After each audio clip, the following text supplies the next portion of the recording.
Hello everyone, আমি পূজা। Homemaker পূজাতে আপনাদের সকলকে স্বাগত। আজকে আমাদের পুরীতে চতুর্থ দিন। সকালবেলা টোটো করে বেরিয়ে পড়লাম মন্দির যাত্রার উদ্দেশ্যে। আমরা যাচ্ছি পুরী সমুদ্রের পাশ দিয়েই মন্দিরের পথে।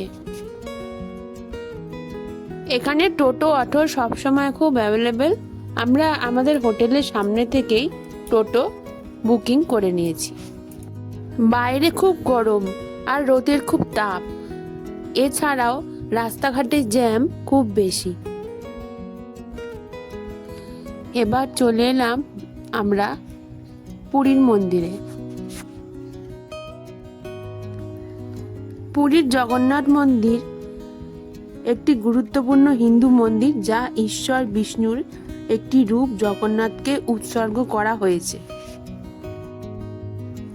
অবন্তী সোমবংশ রাজা ইন্দ্রদম্নু পুরীতে নির্মাণ করেছেন এই মন্দির।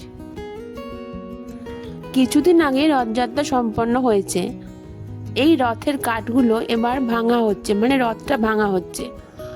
এই কাঠ দিয়ে জগন্নাথ দেবের সারা বছর ভোগ রান্না করা হয়।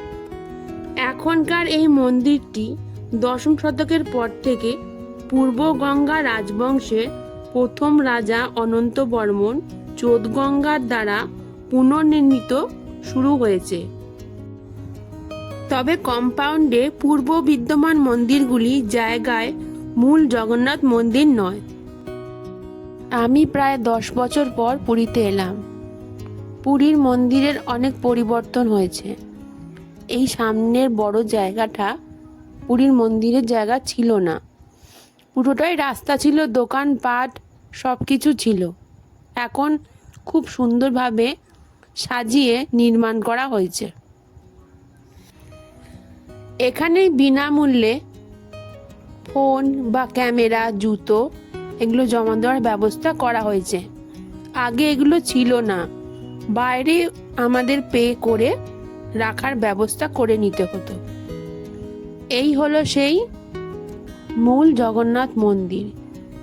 আর আপনারা দেখলেন যে একটা ধ্বজা রয়েছে, এই ধ্বজাটি খুব জাগ্রত, আর এটা রোজই বদলানো হয়। একটা বাচ্চা ছেলে সেই কাজটাই করে। খুব সুন্দর ব্যবস্থা করা হয়েছে। দেখুন, ফুলের বাগান খুব সুন্দরভাবে যত্ন সহকারে রাখা হয়েছে। আর দেখুন, বড় বড় লাইট, বসার জন্য জায়গা করে দেওয়া হয়েছে। এছাড়াও দেখুন, বিশাল একটা বড় জলের ট্যাঙ্কি রয়েছে। তার পাশে লেডিস জেন্টস টয়লেট পরিষ্কার পরিচ্ছন্নভাবে বানানো হয়েছে। আমরা এই ব্যবস্থাপনাগুলো আগের থেকে না দেখার কারণে একটা ভুল করে ফেলেছিলাম। মন্দিরে ঢোকার আগে কিছু দোকান আছে, সেই দোকানে জুতো রাখার ব্যবস্থা এখনো আছে। ওনারা প্রচুর টাকার বিনিময়ে এগুলোকে রাখার ব্যবস্থা করেছেন, কিন্তু আপনারা সেই ভুল একদম করবেন না। ভেতরে খুব সুরক্ষিতভাবে রাখার ব্যবস্থা করে দেওয়া হয়েছে, সেইটাই আপনারা গ্রহণ করবেন। ফেরার পথে মন্দিরের রাস্তা ধরে কিছু খাজার দোকান আছে। নরসিংহ সুইটসে আমরা চলে এসেছি। এছাড়াও আছে ভারত সুইটস, গাঙ্গুরাম এবং বিভিন্ন খাজার দোকান। এখন খাজার রেট চলছে 250 টাকা কিলো। আমরা একটু দোকান থেকে খাজা নিয়ে এর স্বাদটা টেস্ট করে নিচ্ছি।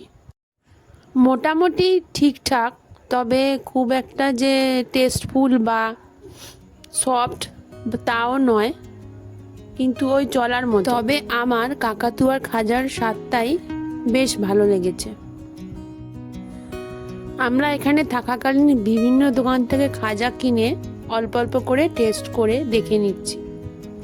মন্দির দর্শন করার পর এখন আমরা একটা রিক্সা বুক করে নিয়েছি। এখন আমরা যাচ্ছি স্বর্গদ্বারের উদ্দেশ্যে বা আমাদের হলিডে হোম বা হোটেলের উদ্দেশ্যে।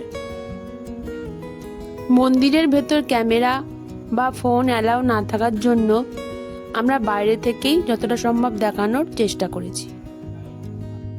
আমরা এই রাস্তার ভেতর দিয়ে যাব। এই রাস্তাটা সোজা যাচ্ছে ভারত সেবাশ্রম সংঘ বা লাইব্রেরির ওপর দিয়ে।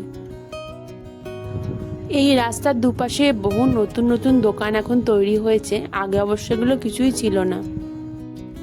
বহু পুরনো বাড়িঘরগুলি একই রকমই রয়েছে এখনো অবধি। আমাদের এই পুরীর মন্দির ব্লগ ভিডিওটা আপনাদের কেমন লাগলো প্লিজ কমেন্ট করে জানাবেন। ভালো লাগলে লাইক। আমরা যে গাঙ্গুরামের দোকানটা দেখতে পাচ্ছি, খাজার দোকান, পুরীতে এই খাজার দোকানের বহু শাখা আছে। আজকে ছিল শ্রাবণের শেষ সোমবার, প্রচন্ড মন্দিরে ভিড় ছিল।